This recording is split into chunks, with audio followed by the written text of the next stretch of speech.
Hello friends, আজকে আমি রান্নার ভিডিও একটা শেয়ার করলাম।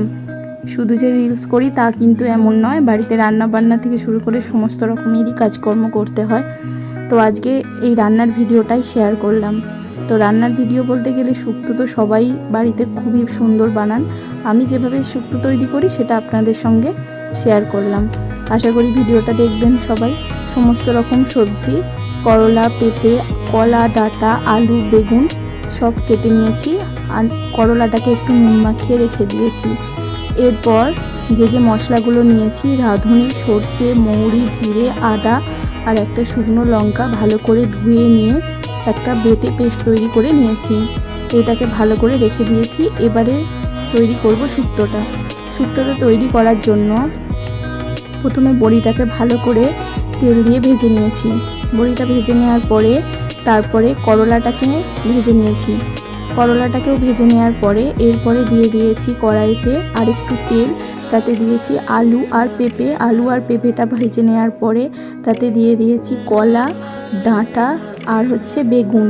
এগুলো দিয়ে ভালো করে আরও একবার কষিয়ে নিলাম। কষিয়ে নেওয়ার পরে এবারে দিয়ে দেব বেটে রাখা মশলাটা আর শুধুমাত্র ওই মশলা ধোয়া জলটাই দেব, এর বাইরে আর কোনো রকম জল ব্যবহার করব না।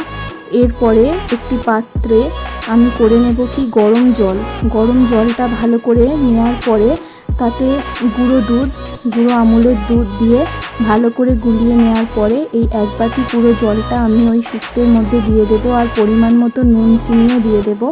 দিয়ে দুধটা দিয়ে ভালো করে এটা ফুটিয়ে নেব। ফুটিয়ে নেওয়ার পরে মোটামুটি এটা বেশ ভালোভাবে সিদ্ধ হয়ে আসলে ভেজে রাখা বড়ি আর করলাটা দিয়ে আর 2 মিনিট মতো ফুটিয়ে নেব। ফুটিয়ে নেওয়ার পরে এটা প্রায় তৈরি হয়ে এসেছে। এরপর আগে থেকে ভেজে আর গুঁড়ো করে রাখা জিরে আর ঘি দিয়ে নামিয়ে নেব। একদমই প্রায় তৈরি হয়ে গেছে শুক্তোটা খেতে কিন্তু দারুণ হয়েছে। আপনারাও এরকমভাবে একবার বাড়িতে বানিয়ে দেখবেন। আমি জানি সবাই খুব সুন্দর বানায়। আর ভিডিওটা ভালো লাগলে অবশ্যই কিন্তু একটা লাইক করে দেবেন আর আমার পাশে থাকবেন। সবাইকে অসংখ্য ধন্যবাদ আমার ভিডিওটা পুরোটা দেখার জন্য। Thank you.